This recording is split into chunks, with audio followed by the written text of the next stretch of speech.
Hi and welcome to Blossom Schoolhouse. We are a homeschooling family living in the UK, sharing our favourite curriculums, resources, tips and ideas, and just our general day-to-day homeschooling life. Today's video is going to be a look at what we have chosen to use for language arts for the next school year. We finished this school year in mid-July, so our next school year starts in the beginning of September, roughly in line with the schools here in the UK. I decided to do a full video on this subject because we have planned a curriculum switch this year, and I'm going to explain that and why and everything else in this video. I am planning a full video on all of our curriculum choices for next year too, for both students, so stay tuned if you're interested in that one too. So some of you may have already seen that we have been using the MasterBooks language lessons for a living education for both the girls. Miss 7 has been using the level 2 and Miss 5 was using the level 1. So the year before this year, Miss 7 was using the Good and the Beautiful level 1. And the Good and the Beautiful do make very advanced curriculum, so it was quite advanced for her and she had some difficulty, but I saw a huge jump in her ability to read, her confidence in reading. It all progressed a lot by the end of this course.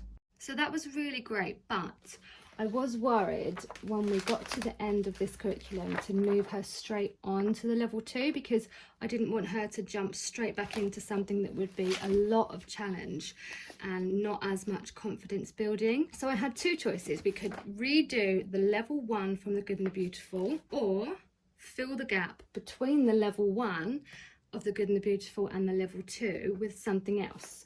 And that is where the MasterBooks language lessons for a living education came in. And it has been a good language arts curriculum. I don't really have many complaints, but for my daughter personally, I haven't seen as much progress in her language arts skills. It's not to say that the MasterBooks isn't a good curriculum, because it is, but I just love the Good and the Beautiful, and we had always planned to go back. Of course, I was open to the MasterBooks being a better fit if it was, but it wasn't. So that's why I'm so excited to be using the Good and the Beautiful Language Arts Level 2 in September with Miss 7. Having had a quick peek inside as well, I am just so excited about going back to this language arts course. Now I'm going to give you a proper look inside this in just a moment, but I'm just briefly going to explain about Miss 5's language arts curriculum as well. With Miss 5, we used the pre-K book from the Good and the Beautiful when she was 4, and she loved it. And then I tried her on the Foundation Phonics from MasterBooks because I wanted something gentle for her. And then from there we moved on to the language lessons for a living education level 1, which she is just finishing up, and we have decided to go back to the Good and the Beautiful for her language arts too, and she is going to be using the level K, which is advanced kindergarten, so it's aimed at sort of kindergarten's age 5/6. And I've had a little look through. Having looked at the first unit, I can see that she's going to find it fairly easy. She's quite advanced with her reading at the moment, so I think this is going to be a breeze for her. But it does pick up into things that she hasn't quite touched on yet. The language lessons for a living education level 1 has been good as well, and she has enjoyed the lessons, but again, I just feel that for both of my children, the Good and the Beautiful language arts is a better fit. The Good and the Beautiful don't actually measure their courses by grade level. They give them a level, and on the website there's a rough guide to what kind of grade that it is edging towards, and usually is quite advanced. So the level K is for advanced kindergarten, as I mentioned before. The level 2 is advanced grade 2, so grade 2/grade 3. So now I'm going to give you a look inside, and we're going to start with the level K. So this is actually the 3rd edition of the level K from the Good and the Beautiful. I think there are some differences between the 2nd and 3rd, the main one being that the 2nd edition was quite hard. At the front of the book, you'll find the table of contents and then just general things about this course, how to use it and what the main focuses of this course are. The assessment for this course is at the beginning too, and all the assessments for all the levels are on the Good and the Beautiful's website. Love the sight word ladders. The child reads the words on the ladders, and once they can read every word of the ladder, they tick it as mastered, and then they get to colour an animal or something from the scene. There's an overview for the first unit and every unit, so you know what they're going to be learning. And then lesson 1 is very simple, quite a quick lesson. You've got the sight words that they're learning, and they're broken up into the sounds first and then the words. And there's even some independent practice, which I think is quite nice to have at this level as well. And then the lessons just carry on in that way. It's very bright, very colourful. You've got lots and lots of reading practice, sight word practice. There's spelling woven into this course as well, and lots of independent practice. Another great thing is they have these helpful hints throughout the course that just give you a little bit of information on how to teach the child the certain concept and things like that, which I find is very handy. Said it is open and go, so you won't need to run and grab a load of supplies. There is an optional reader that you can purchase with this course book, which we have got as well, and I believe that it prompts you to read at certain times throughout the course. It also tells you when to do the spelling, when to practice your sight word ladders, when to practice the phonics cards, and the phonics cards are also available as a separate purchase, or this whole course with the reader and the phonics cards and the mini books can all be purchased as one set. We just purchased the course book and the reader because we purchased the full physical course set for level 2, which comes with all the phonics cards needed for, I think, all of the levels, or levels 1 to 7 or something like that. So we have the phonics cards and we have the reader, and we also, of course, have the course book. There's lots of these lovely cute games and activities throughout the course as well. Some cutting and sticking to do every now and then, but not a huge amount. And as always with the Good and the Beautiful, there is beautifully illustrated artwork and really wholesome, beautiful stories. At the back of the book, you'll find the appendix, which has the charts and assessments. You can time your child reading the poems and the passages and then repeat that, and you can keep a track on their progress and how much quicker they're getting at reading. And you don't have to tell them that you're timing them either, so they don't feel pressured. It's mainly just for you to keep an eye on their progress. And then we've got review chart practice, so the words that they've been learning throughout the course, you time them again and you repeat this as well, and then you can see that they are mastering the sight words that they are supposed to be learning. And lastly, there is a spelling chart, so you can keep a track of the words they've learned to spell too. Okay, moving on to the level 2. So this is the 3rd edition of the level 2 as well, and at the front you'll just find everything the same as with the level K. We have the sight word ladders again, longer ladders and harder words of course, and once each ladder is mastered in this level you get to choose and colour a shell.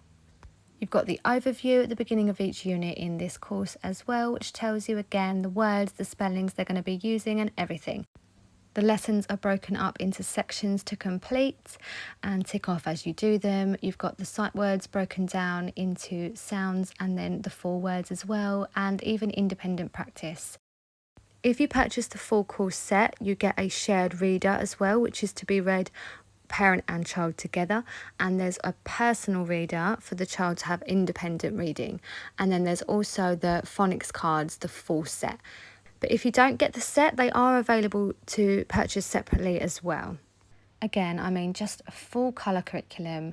There's these fun activities throughout the course, and this is that thing that I really liked actually. The spelling is actually incorporated into the lesson, so you don't have to worry about adding spelling in there. It's already done for you and it's in the lessons.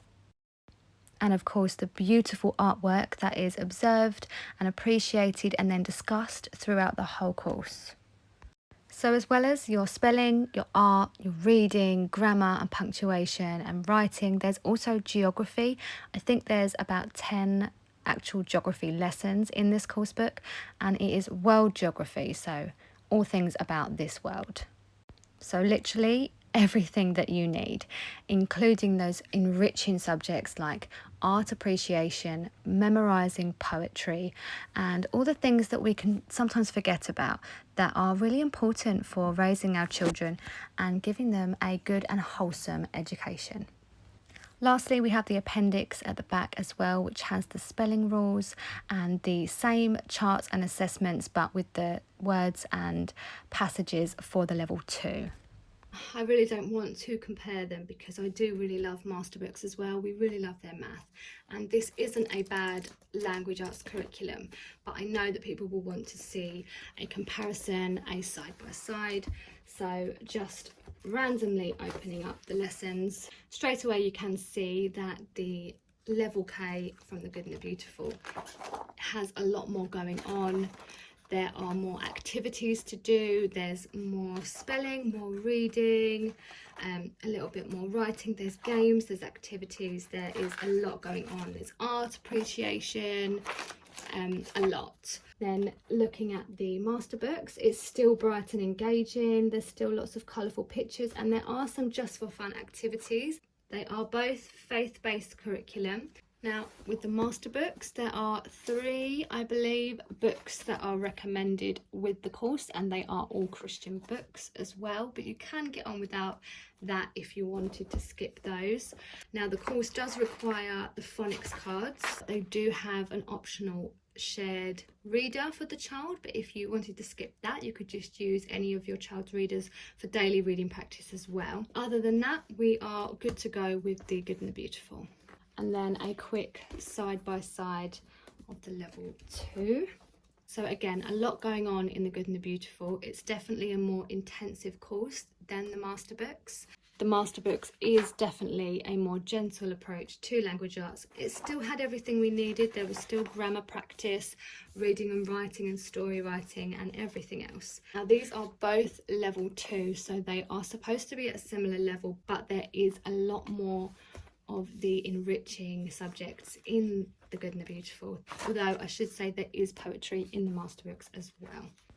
So if you're looking for a language arts curriculum that takes a gentle approach, then the Masterbooks may be the perfect fit for you, and you can also supplement it with extra spelling programs and make it work for you and your family. But if you're like me and you want everything in one, your spelling, your reading, your grammar, all in one course book, plus the addition of art and poetry, then the Good and the Beautiful is that. There are so many curriculums out there, so doing your research before purchasing a curriculum can save you a lot of time and money. Thank you so much for sticking with me this far if you are still here. I've been asked a lot to compare the Masterbooks and the Good and the Beautiful, so I hope I've been able to do that for you today and hopefully made your choices, if you are considering these 2 curriculums, a little bit easier. As I said, they're both very good curriculums, but for my children personally, I feel they progressed more when we used the Good and the Beautiful, and that is why we plan to use them again for language arts this September. Thank you so much for watching, and don't forget to look out for the next video where I'm going to share all the curriculum choices we have made for next year.